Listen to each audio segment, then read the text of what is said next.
Welcome. This is Leading with Spirit, the show that gives you an in-depth look at topics like what it takes to navigate your spiritual journey, how to heal yourself and grow your spiritual gifts, and balanced practices to expand your business and your spiritual leadership. I'm your host, Spirit Bird, shamanic teacher, healer, and author, here to guide you on your journey to becoming your most potent spiritual leader. Have you been hearing the call to expand your spiritual gifts and step into your next level of conscious leadership? If you're a coach, healer, or a spiritual leader, you can learn more about Shaman School and growing your spiritual business on our website, holtonhealingarts.com, or send me a DM at Holton Healing Arts.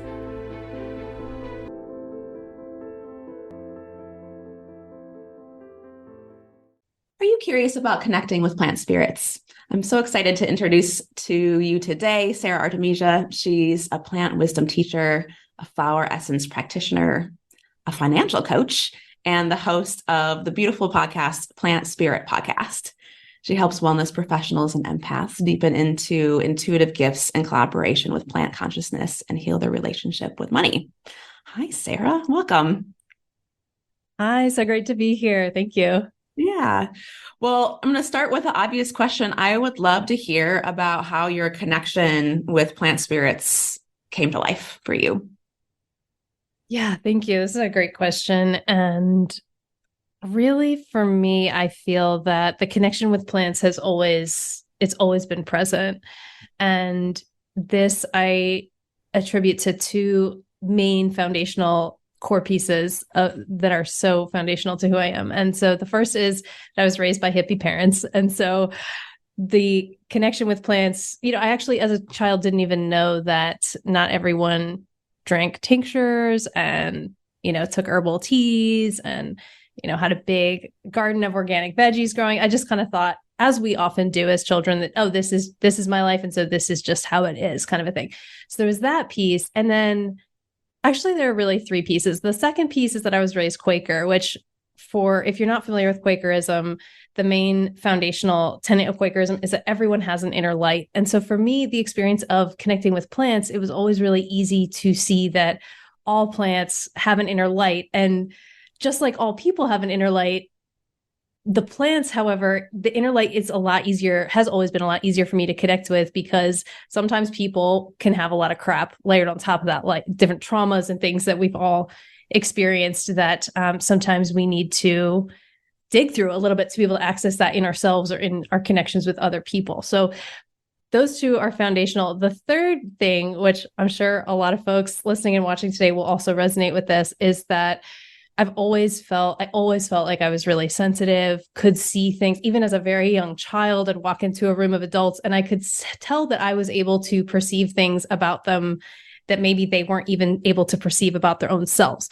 And so this connection with plants, the journey and the relationship with plants, has been an evolutionary experience from right out the gate, basically from a very, very young age. And I don't honestly remember a pivotal shifting moment where, there was a sense of plants aren't conscious and then recognizing, oh, plants are conscious. That it really, I can't pinpoint a single moment that shift was awakened in me. And I think because of having that foundational grounding and understanding that all beings have an inner light, that was a foundational worldview that I was raised with. It wasn't like there was this shift of, like, to me, light is consciousness. It's the same thing. And so it basically just shifted from a childlike understanding of that to a more adult understanding of being able to consciously communicate and articulate different things. As I have grown, the plants have every step of the way just come to meet me where I'm at in helping to unfold and open up ever deeper and in so many amazing ways. Even what's coming to mind in this moment is how, when we look at, for example, how a flower blooms, that there are, and the Buddha once famously said that if you could look deeply into one flower, you would understand the nature of all reality. And so I really do feel this as well, that when we look at a flower, sure, we can watch it bloom and unfold and see how beautiful that is. And so there's that layer of connecting with it, of appreciating the beauty. And there's also this layer of understanding, okay, this being is unfolding from the inside out, and how is it reflecting back to me how I can do that in my own human way. And so there are all these different layers of connecting with the plants, and it's really just been a very natural evolution over the course of the entire life is what I would say to that. Uh-huh. Yeah, yeah. I'm curious because you compared it to humans also have an inner light, but sometimes it's not as comfortable to connect with. Have you gone through periods where you've kind of kept to yourself or preferred not to be around people? Oh yeah, I'm a super introvert.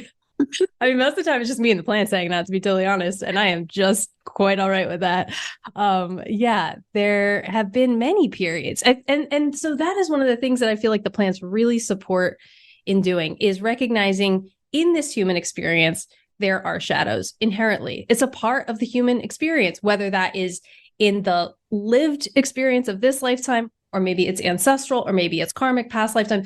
There are just many things coming up planetarily, collectively, and then also individually right now that are coming up to clear.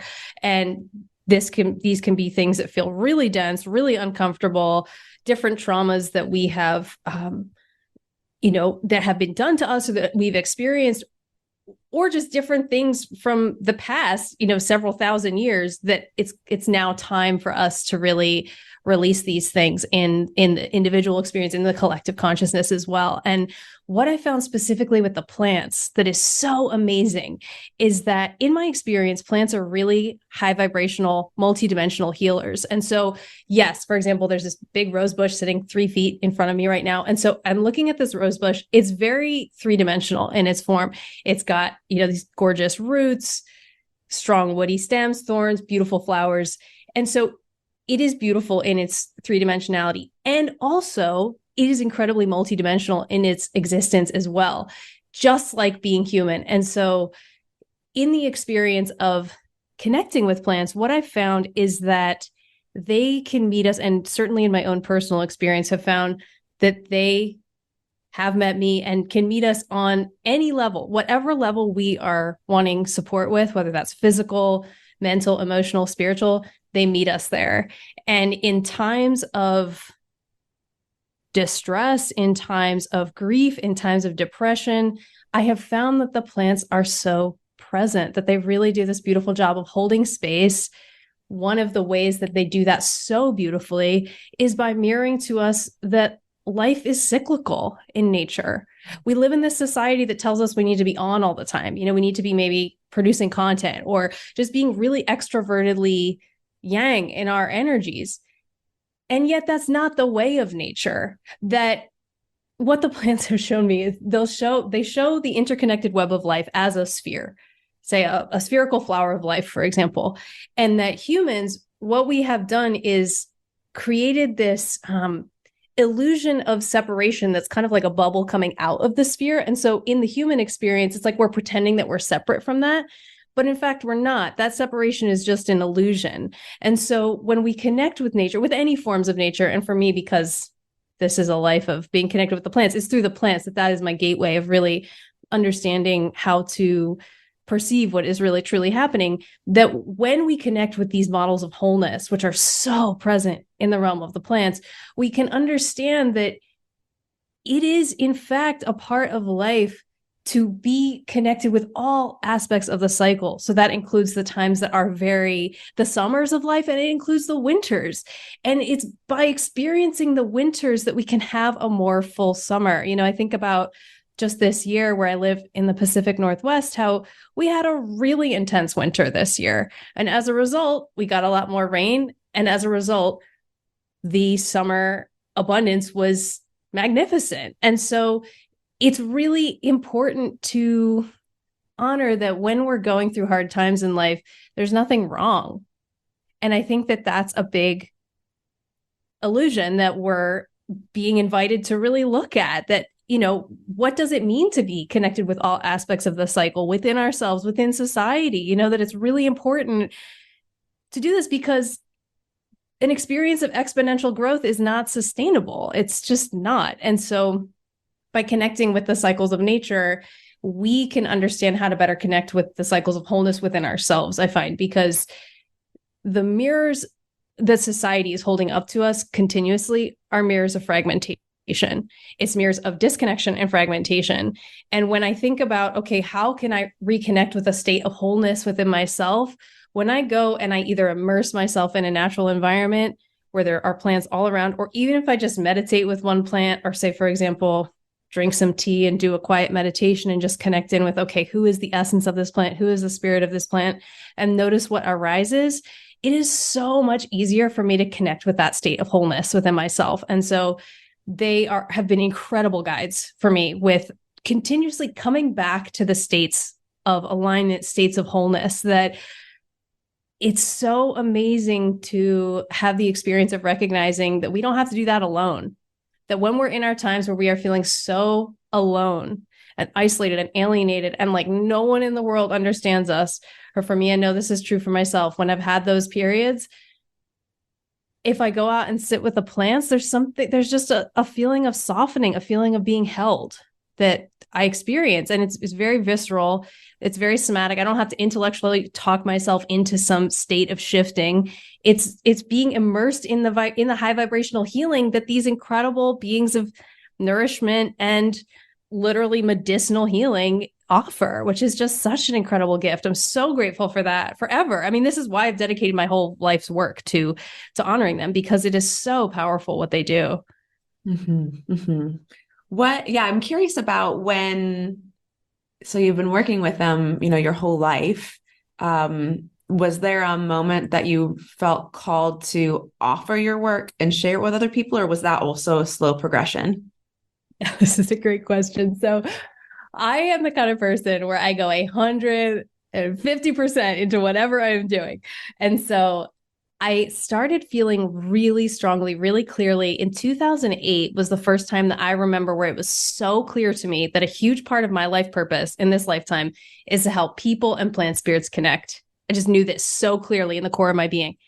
And because I communicate with plants, everything that we're doing is in collaboration. And so I would check in with them a few times a year. Is it time to bring this forward into the external reality yet? Because the internal connection is so strong. And for 13 years, they said, no, not yet. It's not time yet. They'd say either you're still apprenticing with us, or it's just not time for you. It's not time in the world yet for this to come forward. And then in 2020, we had a really, really intense wildfire blow through the town that I live in the span of just a few hours. And it burnt down businesses that were 2 blocks east of us, east of where I'm sitting right now, and the field a half a block north. And that evacuation process was terrifying. A third of the town was burnt to the ground in just a few hours. Over 2,000 buildings were burnt. It was horrific. It was probably the most traumatic day of my life, to be totally honest. Mm-hmm. And during that time, I was definitely calling out to the plants for support, to not burn the house. And as we were slowly evacuating away, I was looking back and seeing the trajectory of this giant flame coming towards us across the field. And the way that the wind was blowing, I thought, there's no way our house is still standing there. It's the path of the fire. Our house has been in that path, kind of a thing. And the next day, a friend reached out and said, she said she had stayed up valley and she came down, she took a photo and she said, you're not going to believe this, but your house is still standing. Mm. And it was a miracle, and also just so incredibly grateful because I feel really connected to this house, to this land where I live. I love so much where we live. And at that point, the town had no power for 10 days. And it was just a time of really deep crisis. And after that point, and it feels really connected with the grand conjunction that happened that December in terms of the macrocosm of patterns and bringing the work forward, I asked the plants again, is it time yet? As I had been doing for the last 13 years.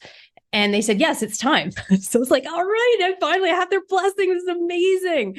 And so since that time, as I had been doing from the very beginning with them, and from the very beginning of the conscious communication with them, once I realized, this is really a huge part of this life's work in this life of service. Like, this is a huge part of what I'm doing in this life. And so to have their blessing, to have listened to the no, not yets, was so powerful, because that meant that once I heard that blessing of, yes, it is now the right time, then the work could unfold in a very quick way in linear time. And so that is my experience of that is really that when we are moving in the multidimensional path of reality, connected with the interconnected web of life, things can move very far, very fast in a way that is not actually possible in linear time because we are working in multiple dimensions simultaneously. And so that's a very different experience from, say,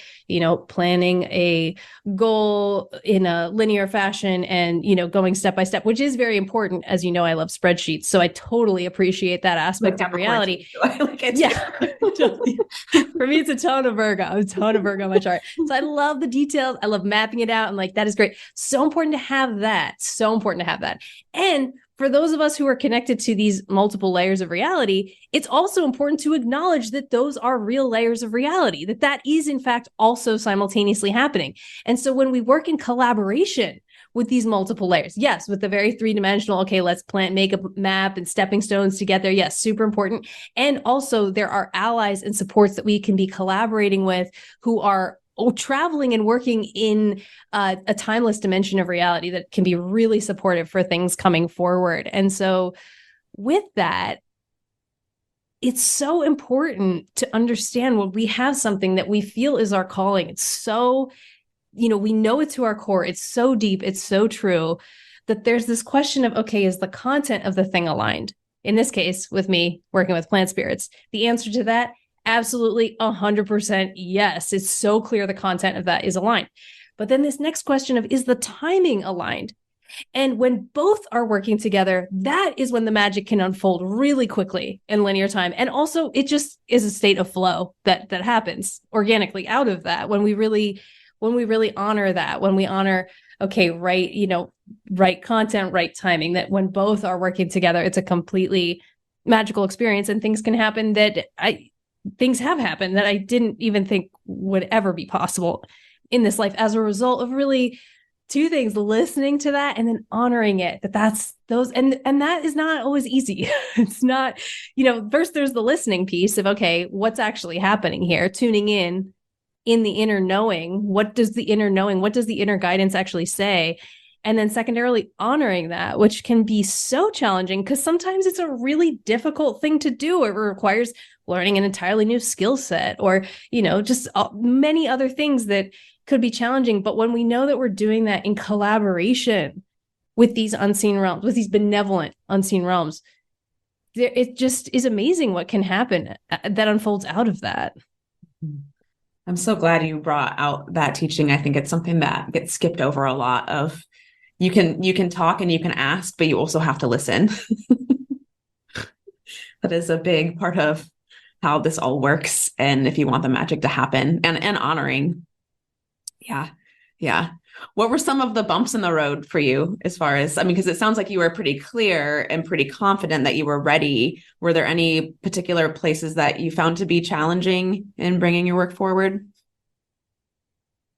The patience. I've always said patience is not my virtue. I've said that for decades. When I know I want something, I want to do it right. I want to do it yesterday. I'm that kind of person. And I also love planning and I love executing things and I love bringing things forward into reality. I love the process of visioning to execution. I love that process so much. And so the patience piece of really exactly what you're talking about, the honoring, listening to what the message is and then honoring it. That was so hard. It was so hard. It was excruciatingly painful, actually, multiple times to just know, to feel this deep inner knowing, and also to hear this really clear message of it's just not the right time. And trusting that, right? If just, because there's all this, again, this external encouragement of exponential growth, just go for it. And it's like, okay, well, but when the inner knowing is there, it's so important to honor that. Mm-hmm. I'm curious. So obviously working with plants can be applied to everything. I'm curious if you notice in your work, if there's like some of the most common reasons or patterns why people are called to start working with plant spirits.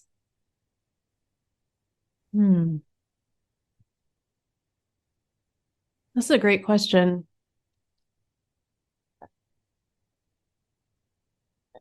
My sense in observing different people is that there are many different gateways or doors into the interconnected web of life. There's many different ways to access that. That could be through working with animal totems. It could be through an art. It could be through an expression of life force, like singing or creating pottery or something like that. That when we are in this state of course, because I'm a plant person, all the metaphors are going to be plant oriented. But if you think about when a leaf is first unfurling or opening, there's this scientifically shown that the cells are what they call imaginal cells at the tip of the leaf, where it's like they don't even fully know what they are going to be before they are forming. That there's this sort of nebulous goo of the butterfly stage that's happening on a cellular level in the plants. And when we are in a state of active creation or active expression, it's this sense of that we are a conduit for the expression of life force to be expressing itself. Or for a very long time, say like the first couple of decades of my life, there was this message that I got, which was in terms of consciousness and how it's I was always very interested in consciousness and like what is reality really from a very young age. Freakishly, it's, but not many kids would want to talk about that, but it's something I've always been interested in from a really young age. And so for a very long time, the message that I got when I tuned in about this was that it's everything looking at itself and you're a piece of it.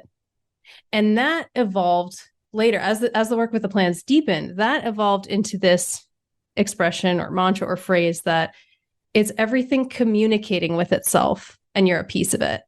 And of course, Indigenous people have always known this, have always known how to do this, that there is this unbroken lineage of being able to be connected directly with the interconnected web of life, that there are some people still living on the planet where they have an unbroken lineage to that, which is amazing that we still have people like that on this planet. And for a lot of us, and imagine a lot of us listening today, the experience of colonization has happened that has severed that experience of just direct knowing, of direct perception and direct relationship, most importantly, with all of life. And I've noticed in my work with people, and also because some of my friends are very few, but some of them, say the friends who have been friends with for a really long time, they wouldn't call themselves plant people. And so there are different ways that they go in terms of how they connect deeply with the cycles of life and with the expressive creative life force, let's say. And so I've noticed that there are certain people who they seem to have a natural proclivity to that. And so for folks, if you're listening or watching this and you're interested in connecting and you have any kind of curiosity about plants, I'd say go for it. Like, do it. Whatever the thing is that your heart is feeling called to do or explore more deeply, do that, because that thing is equally my sense of it, my understanding, the way that I've experienced it in my life is that when we feel an internal calling to something, sometimes this self-doubt can come in, like, could I even be good at that? Could I even do that kind of a thing? What I found in my own experience is that when we feel that internal calling or that internal curiosity to explore something, that thing is also equally calling out towards us. And so when we take a step back and, of course, we're living in this subjective experience all the time. But if we even just pose this question of, okay, for example, if you go for a walk every day and you're passing a tree and you just feel this love for this tree or this curiosity or wow, that, the needles on this conifer are really beautiful kind of a thing. What if the tree is also engaging? What if the tree is also reaching out to engage with you? That this also, because it is a relationship, that when we either understand fully or just entertain the idea that all of nature may in fact be conscious, that it's just not speaking in, linear words necessarily, but it's communicating in multi-sensory ways, that anytime that we're walking outside, or even with our houseplants, honestly, who I feel really know us very deeply because they're witnessing all the things that are going on in life, that that there is in fact a communication happening, and that it might not be in the linear realm of perception, that it may be more biochemical, it may be more energetic, it may be in these deeper layers of understanding, that if we just take a little bit of time to get quiet, we can start to tune into what that communication may be. And it doesn't have to be something super heady and out there and abstract. It could just be something really concrete, like, the smell of the bark or something, just that there are these ways that the plants are communicating all the time on all the levels, the physical, mental, emotional, spiritual levels. And so we can go just like in the same way with humans, where when we're encountering another human, we can connect with them on all these different layers. We can connect with a human on the physical, mental, emotional, spiritual layers, if they also are interested in connecting with us in that way. And what I found is that nature, plants, are very interested in connecting with us in that way. It's just a matter of us just opening up and saying yes to that experience. And so there's some people, for example, one of my good friends is very connected with animals, with primitive skills, this sort of a thing. He likes plants, but plants aren't his main thing, and it's like, nothing is better than anything else. Or for people I know who are artists, where they are so deeply connected with their art, that's not better or worse than connection with plant spirits. It's just recognizing that each of us has something that we are, at least one thing, might be multiple things, that we are really deeply connected and called to in this life. And it comes back to, I guess, that theme, maybe the theme of today's conversation is about the listening and the honoring piece of really just listening, noticing what are the things that I feel called to. If it's plants, great. If it's something else, great. If it's plants, of course, personally, I think that's wonderful. So, and just to explore with an experience of play, that this is really important. And actually, you were talking about roadblocks earlier. So this is one of the things that I experienced early on in my experience with connecting with plants, is that I felt such a deep love for them, such a deep, fierce love for the plants, that I wanted to be able to express that in a way that they could understand it, but I wasn't sure if I was doing it, quote unquote, correctly, in a way that they could understand. And at one point I was studying with Marco Pagachnik, who is an incredible, multi-layered being of global transformation, I'd say. And, I would say he's a galactic planetary plant teacher for me. And I asked him at one point, how is it possible to communicate to the plants in a way that they actually can receive it? And he said, you could literally just give them a ball of energy. You can do anything, that they are so aware that they will feel the intention. And there are all these experiments, Secret Life of Plants, things that have actually been out since the 70s that show that the plants do really perceive and understand intention from humans, that this can be charted actually across buildings, across space, across time, that plants actually do have these ways of perceiving that are occurring not in the way that humans perceive, but in the plant kind of way. And yeah, so that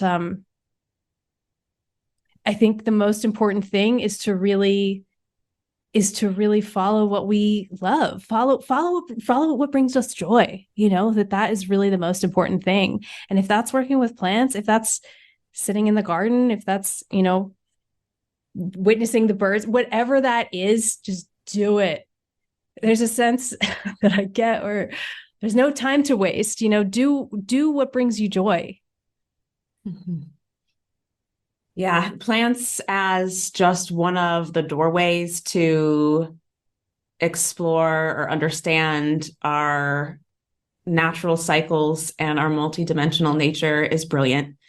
And I'll add that when you mentioned, when you feel the call to follow it, and that even if you don't think you can do it, you can. And I'll just add that there's also a piece of, there's a reason. There's a really big reason for those nudges and callings. And they're usually not very obvious or direct or linear, but they're also brilliant. Yeah. 100%. Mm-hmm. Yeah.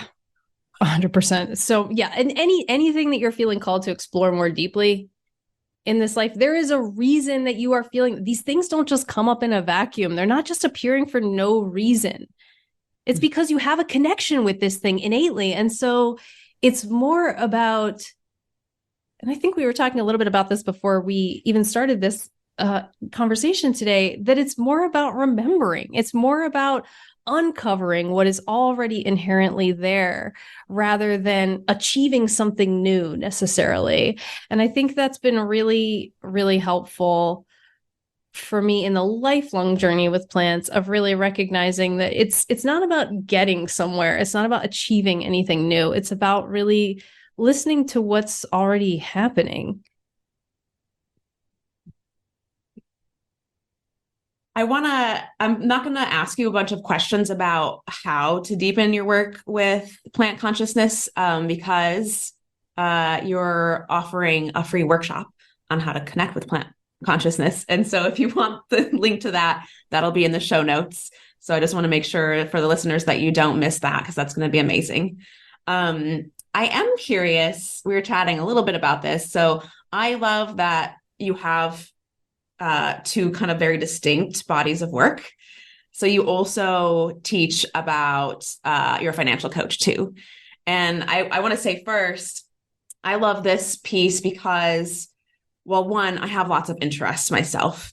And for me, it's helped me to kind of focus in on like what lights me up the most, regardless of how much it makes sense in, like in what you're doing or if people will get it or if it'll be distracting. And if you follow a lot of like the business coaching industry, they'll tell you, not to do that, not to mix the things together, even though there are so many things that actually overlap. So first of all, I just want to say, I love that. I love that you're just like, yep, these are my things.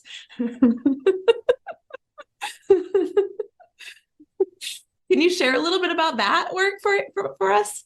Sure. Yeah. Thanks for asking. And really, it stems from this place of having clear relationship that really, what does it mean to have a clear relationship with nature, with ourselves, with our money? That when I look around and I see, okay, clearly, and I'm sure everyone watching and listening can identify with this, that there is a lot of stuff going on in the world that is not functional. It's creating disease, is creating distress, suffering, disorder, essentially. And so when I look at, okay, what are the things in our human experience that are either causing blockages or are creating a sense of separation that is furthering the dysfunctional experience in society? These two things come up for me so big because I'm also very deeply connected with them. One is the illusion of the separation with nature. That's so big. So that's a huge part of what I do in my work with the plants. The other is, as a society, we have a very dysfunctional relationship with money.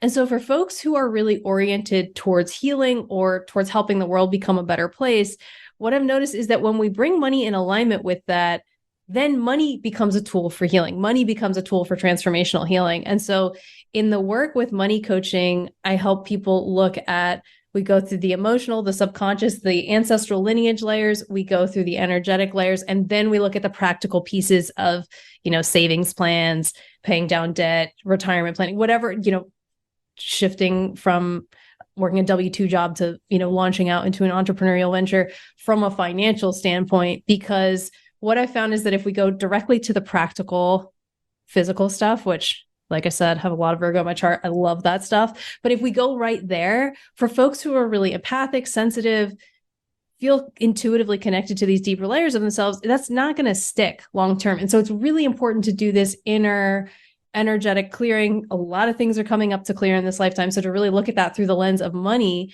because what I've found in my own experience, and this is directly out of being raised by hippie parents who actively, absolutely hated money and would talk badly about it all the time.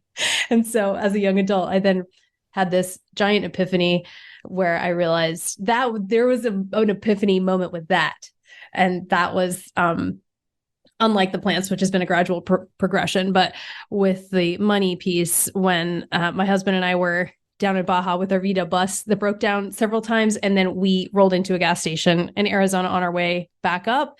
This is, in December, it was freezing out and I just had a breakdown too. And I just thought, am I just going to be poor my whole life? I don't even understand what money is. Like, what is money actually? What is it really? And then spent the next 12 years, going to grad school for organizational financial management, getting financial coaching certifications, because I really do want to understand what is money really on this deeper level, as well as all the levels, really, just like, when I'm in a long-term relationship with someone, I want to know who they are on all the levels. So I want to do that with nature. I want to do that with money. I want to do that with the people I love in my life, kind of a thing. So that is the gist, that's the arc of the experience with money. And for people who also love plants, I'll bring in a lot of this ecosystems framework. And then for folks who don't love plants, I won't actively talk about it in our sessions, but that's present all the time. Because like you said, when we are walking and working in multiple realms, yes, there are, the business coaches out there who might say, no, you need to hyper niche down and only do this one thing and pigeonhole yourself as much as possible so that you can reach a really targeted segment of people. But if that's not the reality of what's happening, it's like, why would we do that? This lifetime, the huge encouragement, the huge invitation for this lifetime, I really feel for those of us who are feeling called to it, where it is available to do this, is to fully step into the reality of who we actually are. And who we actually are these vast multidimensional beings who are also embodied in the three-dimensional experience. And so there's going to be a lot of different layers and things that come into that experience. And so for me, two huge ones are the plants and helping people shift in their relationship and experience with money to really get clear and aligned with it. Because there is kind of similar to what I was sharing about with the plant experience, that when the money becomes an active ally in the multidimensional path, things unfold with money that, would not otherwise seem possible. And I've experienced that directly. That's why I can say that with such clarity, because that is my experience. Mm-hmm. Great. I have one more question that popped into my head while you were sharing, and it's really a general, like, what has your interests now? What's new for you now that it's calling to you? It's interesting feeling into that question, because I don't feel a sense of there have definitely been times in my life where I feel like I've been riding this wave of edgy newness, kind of like a pioneering kind of experience. And right now I feel that what I feel right now is an encouragement to connect more with these deeper layers of nourishment, of really coziness, the hygge, like just really connecting in with the coziness, with the nourishment of life. And this may be very well due to the fact that for the vast majority of my life, I have been very, driven, go, get the to-do, even when I was 6, like making my to-do list, get it done kind of a thing. And I don't feel that right now. There's this sense of, to be totally honest, there's a sense that if I died tomorrow, that everything that I set out in my life purpose to do, I have accomplished, because of that listening and honoring thing. And so there's this sense of all the time that is about to unfold, all the many decades are about to unfold. There's a sense of it being like bonus time. I don't know if that makes any sense at all, but it's just so incredible to feel that, because before there used to be this experience of constantly striving to get somewhere. And I feel like because I got the blessing from the plants to really bring the work forward, and it's like, okay, I'm now, this experience of alignment of the inside out is unfolding, it's flowing. There's this experience of being the conduit. I can feel fully free to be openly out in the open about that it's more about just breathing into the experience of being alive, and just how wildly insane and miraculous and beautiful that this really is. It's just incredible that we are alive at this wild time on the planet, where there is so much going on. The grief, the strife, the tragedy is so intense right now. And so is the joy, that there is just so much fullness. And so I feel that really the invitation right now, and of course this could shift, but just to really tune into your question, the invitation for me right now is to breathe into the moment, into the fullness, into the nourishment of of this experience of what it means to be alive and just what a gift this is. Mm-hmm. Yeah, beautiful. Thank you so much for sharing that. Yeah, I didn't know that was going to come out, but that's what came out in response. So thanks for asking that. There you go. Well, just a reminder for everybody listening again that you can check out the show notes for the free workshop on how to connect with plant consciousness. Sara, thank you so much. You're so fun. I'm so glad. I love my job. This is so fun. Love that you joined me. Thank you so much for sharing, more about your work and being open with where you're at and, what you've been experiencing too. Oh, Spirit Bird, thank you so much. Such a joy to connect today, and just love that you're living it. You're living the work fully, and it's really beautiful to see. So thank you. I honor you. Thank you for doing that. Mm-hmm. And thank you everybody for listening. We'll see you next time. Welcome to today's Member Query episode, where we explore questions about spiritual paths, intuitive gifts, growing a spiritual business, and shamanism. Do you have a question for us? Send us a DM at Holton Healing Arts. Why do I feel like I'm not journeying right? Specifically, this question comes from Mark from our private Facebook group, Leading with Spirit. And the question is, why do I feel like I'm in a cocoon when I journey? I feel like it comes really easily for others. And when I do it, I feel like I have to work really hard at it. So this is a really common question. And one of the best ways to move through this is to work through my shamanic journey guide or sign up for shaman school. And this is going to totally change the way you journey and the understanding that you have about it. And it's also going to make you an expert guide for other people if you host shamanic journeys. That aside, so this question comes often because actually what's happening is we're comparing ourselves to the way other people process and see energy and work with spirits. And you need to know that we don't all do this in the same way, and there isn't a right or wrong or better way to do that. So oftentimes we can feel like we're not getting a result, but it's only because we think the result is supposed to look this certain way. So you actually receive information on lots of levels. And with Mark's question about feeling like he's in a cocoon, well, there's a very good chance one of the things that's happening for him is he's receiving information from the body. So it might feel like if you're expecting to have this like movie playing in front of you, but you're actually getting information from the body, it might feel like you're doing it wrong, but you're not. In fact, you might actually be getting more and better information than you would through visuals alone. So a lot of people especially get hung up on the piece where they feel like they're supposed to like really see, like in a literal sense. It might show up that way for you, but for most people, it doesn't. For a lot of people, it's very much about sensing. Sometimes people will hear, like it's almost like the journey is narrated. And again, there isn't a right or wrong way. So the best thing that you can do if you feel like you're not getting information is when you're taking notes, try to record everything that happened, everything that came through your awareness, even if it doesn't make sense, even if it's like, oh, and then at this moment I burped, or at this moment the phone rang and I got distracted, and try your best to record it as true to like what actually happened versus your story of what you think it means. Because journeys are very layered, you're going to get more information as time goes on.